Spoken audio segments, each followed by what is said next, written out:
Então, a gente estava falando que ele não é um contrato real, a locação é um contrato consensual. O que isso significa? Por exemplo, se eu resolver alugar meu imóvel para o Tiago a partir de novembro, eu posso pedir para o Tiago um adiantamento do aluguel. Olha, eu seguro, mas você tem que me dar um sinal.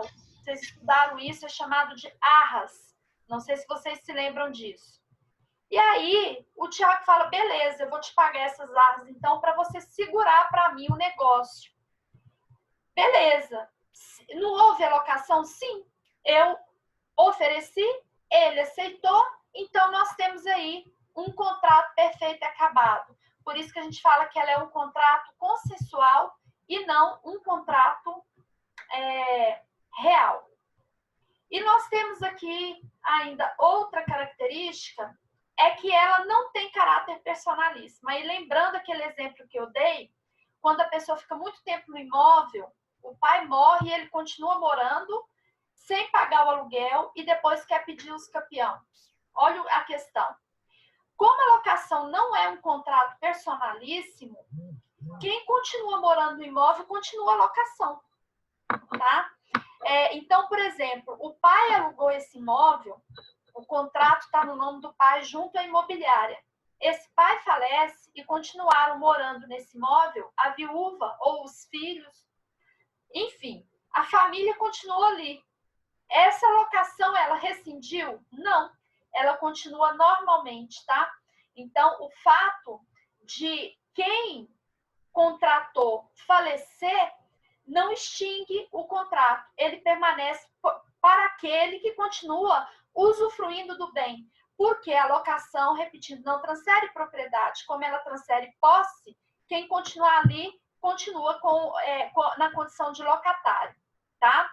Um detalhe importante, cuidado com isso, que é o artigo 13 da Lei 8245, que é a lei do inquilinato, já falando aí, entrando na lei de locação de imóveis urbanos.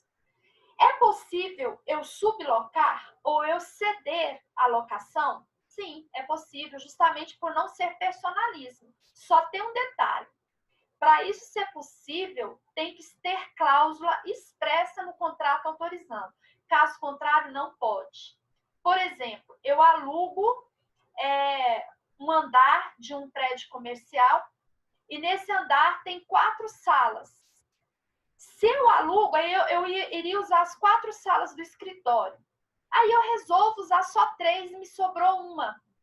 E aí eu tenho um aluno recém-formado que quer uma das salas, né? Eu poderia locar essa sala, ou seja, ceder ou sublocar essa sala para ele? Sim, se houver expresso no contrato de locação, permitindo que eu faça isso. Portanto, a locação, ela tem que seguir a função social. O que é a função social? O destino do objeto que você está locando. Se você está locando, por exemplo, um imóvel para morar, qual é a função social que você deve dar para o imóvel? Moradia.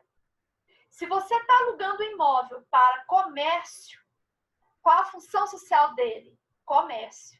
Então, você não poderia morar no comércio e nem uma residência torná-la comércio.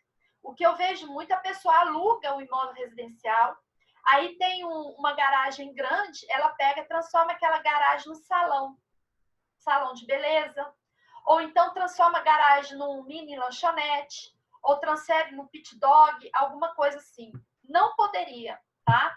Se isso acontecer, houve um desvio da função social daquele bem e o locador pode pedir a rescisão do contrato, pedir multa por rescisão e até perdas e danos, a depender do prejuízo que ele sofreu por ter colocado uma coisa ali numa outra função. É o que acontece, muita pessoa aluga um imóvel e aí o imóvel tem 3 quartos, aí tem 2 sobrando. Aí ela aluga perto da Unevangélica. Como eram as aulas presenciais, aí vinham alunos de outra cidade para morar, ela pega e fala assim, não, eu alugo 2 quartos para vocês. Aí ela já tirou a natureza de moradia que ela alugou e passou a ser pensionato. Ela já está dando fim comercial para aquilo ali e o locador pode retomar aquele bem e pedir até indenização por conta disso. Bom, então, a locação, pelo exemplo que eu já dei, como ela não é personalíssima, ela também não se extingue com a morte. O contrato continua para aquele que usufruiu do bem.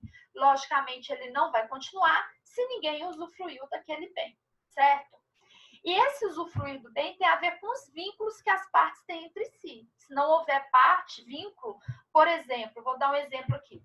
O Paulo alugou um imóvel da imobiliária Beta e morou ali com a mulher e 2 filhos. Aí o Paulo pegou e pagou essa locação durante 2 anos, a imobiliária Beta fechou, os donos nunca procuraram por esse imóvel, ele continuou ali.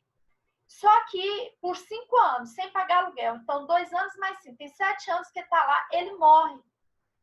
E por conta dessa morte, a mulher e os filhos foram embora da cidade para morar com a família, né? Foram embora e deixaram o imóvel lá. E aí esse imóvel estava vazio e entrou outra família ali. Essa outra família não tem o vínculo do contrato de locação. Ali, para outra família, pode constituir uso capião a depender do caso, que é matéria específica. Mas para o Paulo e para quem deu continuidade ali com vínculo com o Paulo, por não ser personalíssimo, ele quebra e ele não dá direito a esse uso capião, tá? Agora, outra pessoa totalmente diferente entrando ali, seria possível, em determinadas situações, que a matéria específica até requerer essa uso capião. Bom, então nós estamos aqui na apostila quais as partes, né, que envolve a locação. A locação, ela trabalha com locador, senhorio ou arrendador, que seria o sujeito ativo. O senhorio é uma expressão específica da lei do inquilinato, né, para locação de imóveis urbanos. É comum essa expressão, senhorio. No polo passivo, nós temos o locatário, o inquilino ou o arrendatário. Bom, natureza jurídica, ela é um contrato bilateral. Veja bem, quanto à origem, como eu falei na doação, todo contrato é bilateral porque tem 2 partes, 2 polos, né? O polo ativo e o polo passivo. Aqui, quando ele fala bilateral, é porque ele é oneroso. Lembra que a contraprestação da locação tem que ser pecuniária. A doação já é gratuito, então ele é um contrato unilateral, tá? Porque só dá obrigação para uma das partes, em regra, o doador. Ele é um sinalagma. O que significa a palavra sinalagmático? Ele atribui prestações recíprocas. Eu, como locadora, te entregar o bem, e do locador, enquanto usufruir dele, de fazer a contraprestação para usar desse bem. Então, aplica-se aí o 476, que fala das obrigações recíprocas. Ele é consensual, comutativo. O que significa um contrato comutativo? Comutativo, ele é o contrário do aleatório. Aleatório é aquele contrato que envolve risco, ou seja, condições, que é o evento futuro incerto, extraordinárias, que fogem ao controle das partes contratantes. Por exemplo, um contrato por safra, que eu quero vender uma safra de tomate, para eu vender esses tomates, não depende só de mim, depende da natureza. Se houver uma força maior, nevar em Goiás, Deus me livre, mas, né, do jeito que a gente está em 2020, Jesus da glória, mas imagine que neve em Anápolis, seria uma força maior. Então, o contrato de safra, pela natureza, seria um contrato aleatório, porque a alha é risco, ele envolve risco. Mas o contrato comutativo é aquele que é comum às partes, não envolve risco, como é a locação. A locação é um contrato não solene, e eu vou dar uma dica aqui preciosa. Na dúvida, melhor locação que tem a verbal, principalmente, é essa locação entre particulares, que é a nossa matéria aqui de direito civil. Por exemplo, o Paulo tem uma casa na frente e 2 barracos no fundo. Aí ele vive dessa rendinha desses barracos. E ele aluga esses 2 barracos para 2 inquilinos. Para ele não fazer o contrato errado, que vocês vão entender ao longo da matéria, melhor para ele se ele fosse verbal, tá? Melhor para ele se fosse verbal. Mais na frente vocês vão entender por quê. Porque o contrato, quando você determina o prazo, que o pessoal faz em regra de 1 ano, que virou uma prática, né? Fazer uma locação de 1 ano, se ela renovar automaticamente, ou seja, você continuar com o mesmo inquilino, depois você só consegue retomar o bem sem justificativa após 5 anos dele lá dentro. Caso contrário, não tem como tirar a pessoa se ela continuou ali depois de 1 ano. Então, já fica essa observação para vocês. Bom, então, ele não é solene, mas ele pode ser solene. Escrito, registrado em cartório. Em geral, contratos que envolvem arrendamento mercantil acabam sendo solenes, porque tem contratos que são feitos de 10, 11, 12 anos, locação de 12 anos, porque a empresa vai instalar, ao invés dela comprar um imóvel, para ela é mais interessante locar. E ela quer locar por muito tempo para a correção ser menor. Então, é mais interessante ela locar por 10, 11, 12 anos para ela fazer um nome ali, fazer o que a gente chama de ponto. Então, para ela criar esse ponto e se garantir, nesse caso, uma locação muito grande, o período aí, o melhor seria que fosse escrito. Ela é de trato sucessivo ou execução continuada. O que significa? Ela se prolonga no tempo. Você não paga parcelas, você paga a alocação. Então, é diferente de você comprar um carro financiado, cujo valor é 30 mil e quando ele vai em 36 meses, o valor sobe, o que você está pagando é parcelas do valor do carro.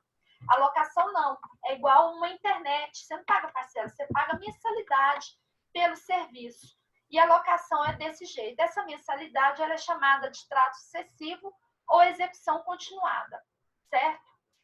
Bom, quais os elementos contratuais? Primeiro, o objeto, que pode ser coisa móvel ou imóvel, desde que é infungível, porque ele exerce a obrigação de entregar e o locatário a obrigação de restituir a coisa, de devolver a coisa.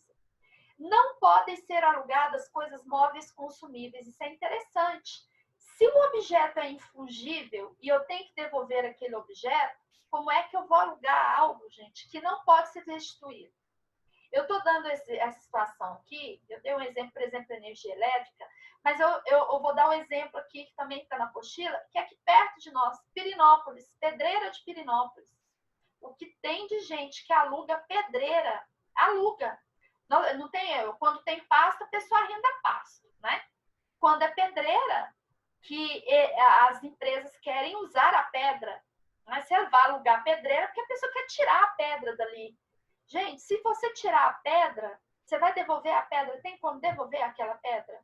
Então, você perdeu um contrato inteiro. Se por um acaso aquela empresa que vai usar aquela pedreira não cumprir com um contratado, você não consegue executar esse contrato porque você colocou a natureza dele de locação, quando de fato você vendeu o solo para ele, a superfície, sem saber que você vendeu. Então, o nome do contrato é muito importante. Por isso que o contrato, quando você for fazer, ele tem um título. Se é contrato de locação, qual é a natureza jurídica? Dar e entregar. Entregar o quê? A coisa, porque ela é infungível. Se não tem como entregar, a coisa não é locação. São requisitos para a locação. Por isso que eu falei que, na dúvida, é melhor você fazer um contrato verbal, ter provas da existência desse contrato pelo WhatsApp. Fulano, eu tenho um imóvel, você quer alugar? Quero. Quanto? Ah, vou cobrar aí 300, 400, 500 reais por mês, tá bom para você? Beleza, eu tenho que pagar quanto? Paga todo dia 10. Ótimo, esse é o melhor contrato que tem, do WhatsApp, certo? É melhor assim do que você fazer errado. Bom, atualmente nós temos o arrendamento mercantil de bens móveis, chamado de leasing. Eu vou me adiantar aqui, não confunda leasing com o CDC. Então, quando a gente o povo fala que vai comprar carro, né? Vocês estudaram isso semestre passado. você vai numa concessionária adquirir um veículo e não tem o dinheiro para pagar à vista, você tem duas opções. O veículo vale 30 mil. Você não tem uns 30 mil para pagar à vista. Duas opções. Ou você parcela, ou você financia. São coisas diferentes. Parcelar, você comprou. O carro é seu. É igual quando você parcela a geladeira em 10 vezes na Casa Bahia. Você comprou a geladeira. Se você não pagar alguma das parcelas, a loja não pode pegar a geladeira de volta. Portanto, a a concessionária, se você parcelou, ela não pode pegar o carro de volta, porque você comprou. Então, imagina que você deu 10 mil de entrada e parcelou 20 mil em 10 vezes e pagou o jurinho. Só que você não tinha fundos, ou no cartão não cobriu, ou você deu cheque que estava sem fundo, você não conseguiu pagar as 5 últimas parcelas. Como você comprou na forma parcelada, a concessionária não pode fazer busca e apreensão do carro, porque a compra e venda que vocês estudaram esse mês passado também é um contrato consensual. Basta a vontade das partes que eu tenho um contrato perfeito e acabado. E na compra e venda, eu não tenho uma obrigação de entregar. Tá muito ruim o áudio. O que significa na obrigação de dar? Eu dou o quê? A propriedade da coisa, certo? Bom, agora, no financiamento, é quando você vai, não tem uns 30 mil, e fala, olha, qual que é o melhor? Aí a concessionária, lógico, ela quer receber, ela não quer ocorrer o risco de não poder fazer busca e apreensão do carro. Ela fala, não, nós temos aqui parceria com bancos que vão te emprestar o dinheiro e você vai financiar o juro do carro tá baixo para financiamento de carro. Aí o que você faz? Por exemplo, você pega o dinheiro emprestado do banco X, o banco X paga à loja os 30 mil e você vai pagar para o banco X o dinheiro que ele te emprestou mês a mês. Nesta modalidade CDC, o que é que vai acontecer? Que é o contrato de alienação fiduciária, que é também chamado vulgo financiamento de carro. A alienação, ele está alienando fidúcia, porque ele confia em você, por isso que ele não precisa de fiador, né? Eu sou da época que para comprar casa, carro, financiar, tudo tinha que ter um fiador. Hoje não precisa mais. Por quê? Porque o carro não é seu. O carro é de quem? Da financeira. Então, se você atrasar uma parcela, a financeira pode fazer a busca e apreensão desse veículo. Tomar o carro de volta, porque o carro é dela. Qual é a natureza da fidúcia? Que é esse financiamento CDC, que a gente chama. Cada parcela que você paga, você se torna mais dono do carro. Então, eu não me lembro se fui eu que dei essa matéria esse mês passado para vocês. Acho que foi. Terceiro A, fui eu. Então, imagina que você financiou esse carro em 30 meses. Você já pagou 27 parcelas. Você tem aí o que a gente chama de pagamento substancial. De 30, você pagou 27. Você é mais dono do carro do que a financeira. Então, se a financeira, você atrasar a 27ª, não conseguir pagar mais e for tomar o seu carro, você tem como defesa o pagamento substancial e pedir uma revisional. Eu quero que as parcelas seguintes, eu tenho como provar que eu fui demitido, eu estou na época da pandemia, não consigo pagar, então eu quero que parcele isso aqui, 30% de salário mínimo até o que está o restante. Estou, a grosso modo, já falando para vocês como funciona a revisional, que nós estudamos também a revisão dos contratos no semestre passado. Bom, esse é o CDC. Então, o CDC, você se torna mais dona cada parcela que você paga. Só que em Goiás, o pagamento substancial, para você alegar esse pagamento e pedir a revisional, você tem que provar que pagou pelo menos 90%, 95% do seu saldo devedor. Olha que lindo. Só aqui em Goiás mesmo, né? O SUS, se você provar que pagou 75%, você tem direito de revisional. Mas, enfim, estamos em Goiás, então vamos lá. O que é o leasing? Muita gente, principalmente que vai comprar caminhão, compra por leasing, porque caminhão é muito caro. uma bitrem. Tem caminhão aí de 500 mil, 600 mil, é mais caro que um imóvel. Então, o cara vai comprar o caminhão para o vendedor, até eu imagino, isso é especulação, né? Não perder o negócio. Ele fala, não, nós temos negócio maravilhoso, o juro é baixíssimo, o juro do leasing realmente é baixo. É bem mais baixo do que o CDC, que é o financiamento para carro, né? Não, compra pelo leasing. Leasing é maravilhoso, é quase a metade do juro do CDC.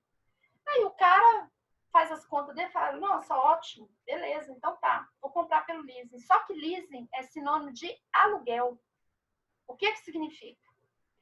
Imagina que o mesmo exemplo, você pagou, são 30 parcelas, você pagou até a 27ª, não conseguiu pagar a 28ª, 29ª, a financeira que te vendeu pelo leasing, ela tem direito de tomar o seu carro e não te devolver nenhum valor que você pagou para trás.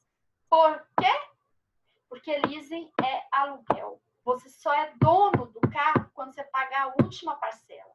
No CDC, se você não tiver o pagamento substancial, imagino que são 30 parcelas, você pagou 20.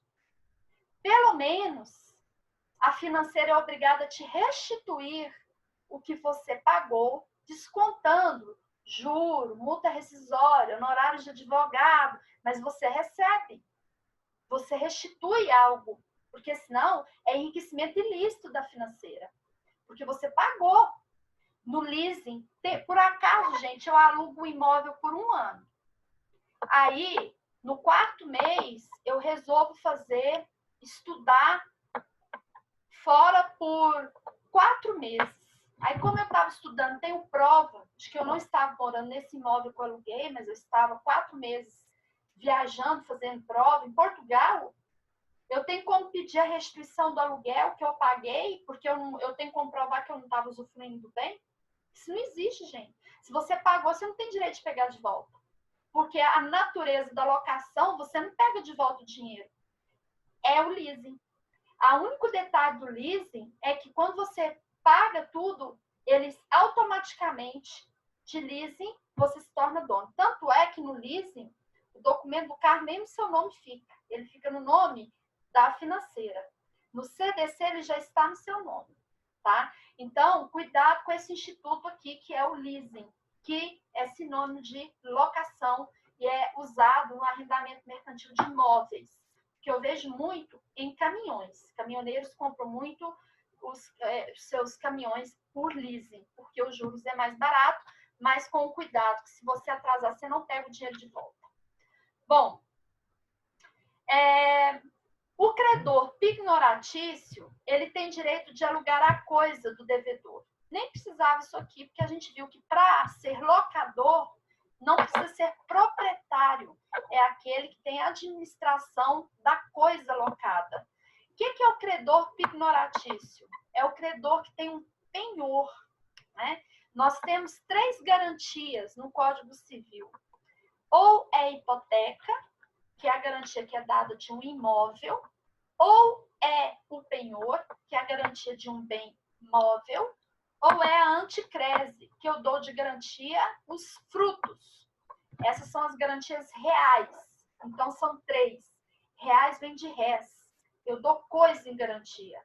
Ou eu dou o imóvel, que é a hipoteca. Só que na hipoteca, não sei se alguém já viu alguma situação de alguém que hipoteca a casa, o credor não fica com o imóvel. Quem fica com o imóvel é o devedor, até pagar a dívida. O que o credor pode fazer é, se esse devedor não pagar, ele escutir a dívida, ou seja, pedir que aquele imóvel seja levado a leilão, apurado o valor, pagar para ele e devolver o resto do devedor. Isso chama excursão. Então, nem o credor pode ficar com o seu imóvel. Isso é ilegal, ele não fica com o imóvel. Eu hipotequei minha casa, não consegui pagar a dívida e o credor ficou com o imóvel. Isso não existe. O que ele vai fazer, a menos que você deu esse imóvel em pagamento, aí é outro instituto que vocês estudaram, chama-se dação em pagamento. Mas quando, por exemplo, um banco, você hipotecou sua casa para o banco tomar a casa, ele tem que mandar para o leilão para apurar o valor, para ele pegar o que ele tem direito a receber e te devolver o resto. Bom, no caso aqui do credor pignoratício, que é penhor, que é outra garantia real, que é sobre bens imóveis, o credor fica com bem imóvel. Então, se você está penhorando sua moto, o que significa isso na prática? Você está entregando a sua moto para o credor. Ele vai tomar conta da moto até você pagar a dívida. Se você vai penhorar joias, tem banco que faz penhor de joias, Caixa Econômica. Aí você leva as suas joias para penhorar, para pegar um dinheirinho e depois pegar as joias de volta. Olha, acabei de falar, se você está penhorando suas joias, quem vai ficar com as joias? A Caixa. Depois que você pagar, é que ela te devolva as joias. Certo? Então, o que ele está falando? Que esse credor pignoratício, que é que está com esse penhor, ele tem direito de alugar a coisa. Logicamente, ele vai alugar, prestar contas dessa locação até, a depender do caso, para bater na dívida do devedor, certo? Porque ele tem poderes de administração. Bom, como eu estava dizendo aqui, a locação de bens imóveis urbanos, residenciais ou comerciais, ela é regulada pela lei do inquilinato, que essa é 82455 de 91. O Código Civil não trata dessa matéria, o Código Civil fala da parte geral de locação, de uma maneira geral. Por exemplo, locação de carros vai ficar pelo Código Civil, a não ser que seja relação de consumo, que eu ainda vou chegar lá. Sabe essas locações de publicidade de parede? Eu esqueci o nome daquilo, esqueci. É publicidade que naqueles banner, painel, sei lá o nome que dá para aquilo, que agora o povo está colocando televisão nas paredes, né? Tipo televisão. Aquilo tudo é locação, tudo contrato de locação. Quando você deixa o seu carro na garagem, no estacionamento, no centro, para poder fazer as coisas, e deixa o carro dentro de uma garagem, é locação. Você está alugando aquele espaço para a garagem cuidar do seu carro, do seu veículo. Isso tudo é regulado pelo Código Civil a princípio. Bom, os imóveis rurais são regidos pelo Estatuto da Terra, que é essa Lei 4.504/64. O preço que é pago na locação é chamado de aluguel e ele pode ser parte em dinheiro e parte em frutos.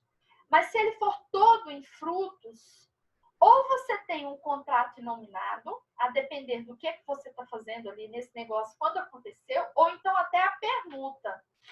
Por que a gente fala que não é de fato permuta? Vocês vão estudar, se estudasse mês passado. A permuta, eu só posso permutar uma coisa equiparada com a outra. Elas têm que ter naturezas iguais. Então, eu posso permutar, trocar 3 caixas de tomate por 2 de laranja, porque elas têm a mesma natureza, né? De bens consumíveis, por exemplo. Mas é difícil, eu não posso permutar, por exemplo, um aluguel de uma terra com a prestação de um serviço. Olha, vamos trocar, em vez de eu te pagar a terra, eu trabalho para você como pagamento da terra. Aí não é locação. Se eu estou dando outra coisa, não é permuta, porque tem natureza diversa. Um é trabalho, que é a prestação de serviço, outra é coisa. Então, como a natureza é diversa, ele é chamado de contrato inominado. Não significa que não pode haver, mas se houver, ele tem esse nome de um contrato sem nome, chamado de inominado. Deixa eu ver a pergunta aqui.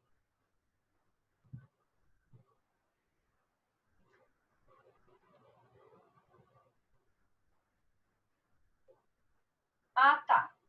Beleza. Então, tá ouvindo, né, gente? Tá ou não tá aqui?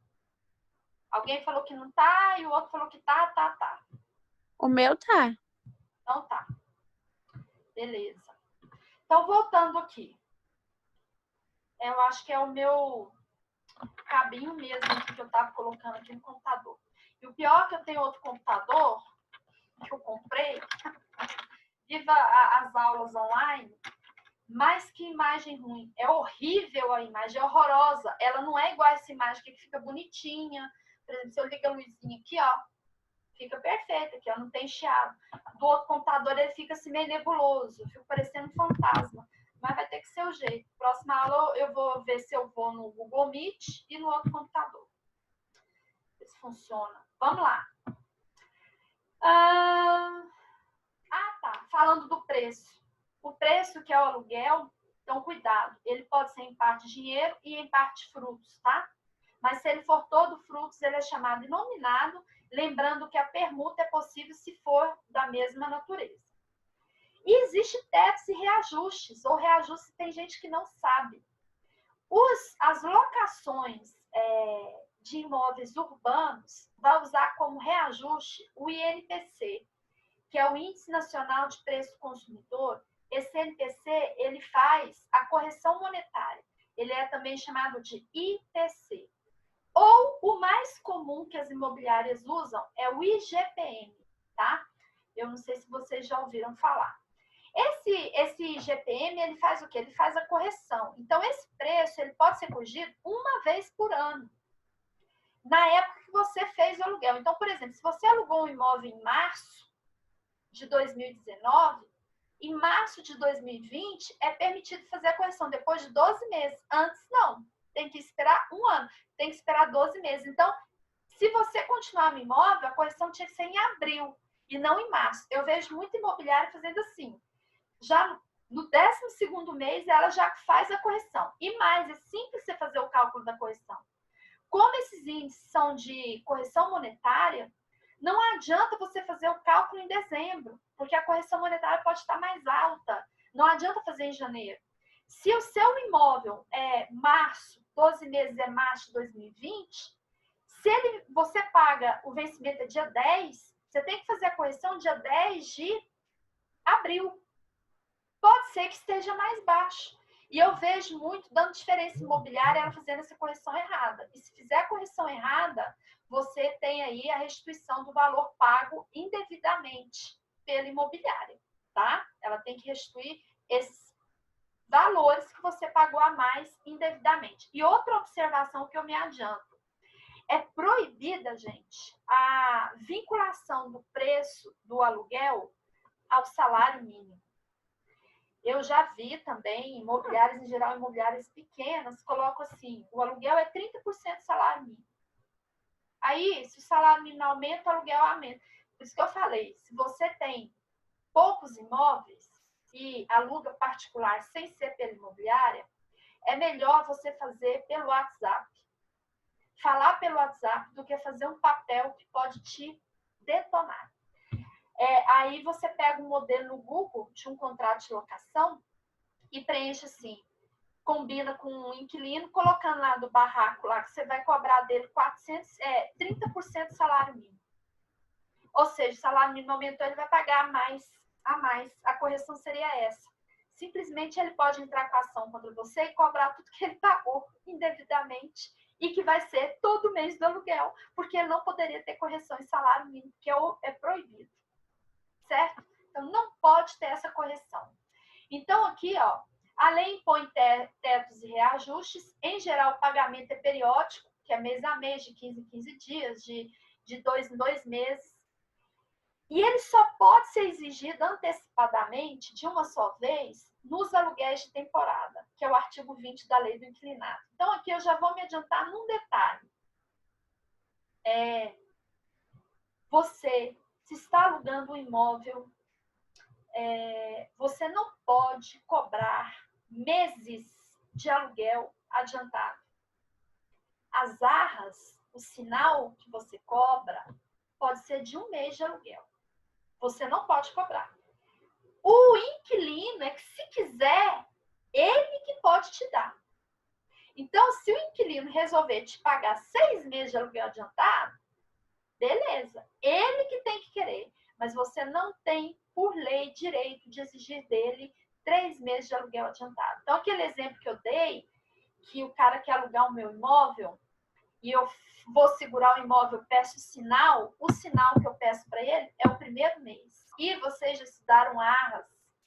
Quando eu peço o sinal, eu sou obrigada a bater essas arras no primeiro mês. Então, eu não receberia o primeiro mês, porque ele já me pagou adiantado. Então, esse negócio, o cara vira e fala assim, não, eu alugo, mas eu só alugo se me pagar 6 meses adiantado. Se você tiver provas, gravar um negócio desse, de que o cara te exigiu os valores 3 meses, 2 meses adiantados, você tem como até processar essa pessoa, tá? E cobrar esse dinheiro de volta, porque pela lei, se ele combinou lá pagar mês a mês, ele não pode exigir esses meses adiantados. Ele só pode cobrar tudo adiantado em imóveis de temporada. E a lei, já muito esperta, para o camarada falar assim, não, eu estou alugando apartamento de temporada, porque o aluno está fazendo curso aqui, e eu aluguei para ele só por um ano, a temporada de um ano. Não. Segundo o artigo 20, o máximo de temporada são 90 dias. Então, se você alugar um imóvel para temporada, seja para estudo, seja para lazer, seja para que for, o máximo que você pode alugar e cobrar adiantado são 90 meses. Não, desculpa, 90 dias, certo? E mais nada. Aí, se essa pessoa continuar ali, aí você já não pode cobrar mais aquilo ali como temporada. Tem que ser mês a mês, beleza? Então, é uma questão de você colocar o português no contrato, né?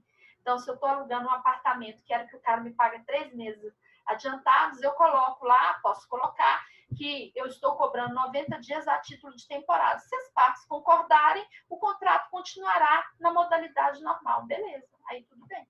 Então, se ele quiser, ele continua, mas aí não é mais temporada. Bom, não pode haver, então, vinculação do preço à variação cambial ou ao salário mínimo, que é o artigo 17. Aliás, já me adiantando, de todos os institutos do direito, o único que pode ter equiparação a salário mínimo é a prestação alimentícia. Que pode ter, não, ela é obrigada. A prestação alimentícia é a única que é corrigida conforme o salário mínimo. Tanto é que quando a gente pede pensão, a gente tem que colocar lá 40% de salário mínimo, que equivale a tantos reais. Você não pode colocar só o valor do dinheiro. Você tem que colocar quanto que ele equivale em salários mínimos, certo? Por força de lei. O resto, nenhum pode ter equiparação de salário mínimo. Bom, o que acontece se não houver o pagamento? Vai ocorrer a execução, ou seja, ou eu executo para a pessoa me pagar, porque eu não tenho interesse que ela saia dali, porque nós estamos numa época horrível de alugar imóvel, então eu não quero que ela saia, mas eu vou executá-la, pedir bloqueio de bens, de conta, bloqueio de carro, para ela me pagar. Depois eu devolvo o carro. Ou eu não quero esse infeliz no meu imóvel, me passou raiva demais, eu peço a resolução do contrato, tá? Que aí nós temos o nome específico para essa resolução, é chamada de despejo. Pessoal, na hora que a aula acabar, nós vamos voltar de novo, tá?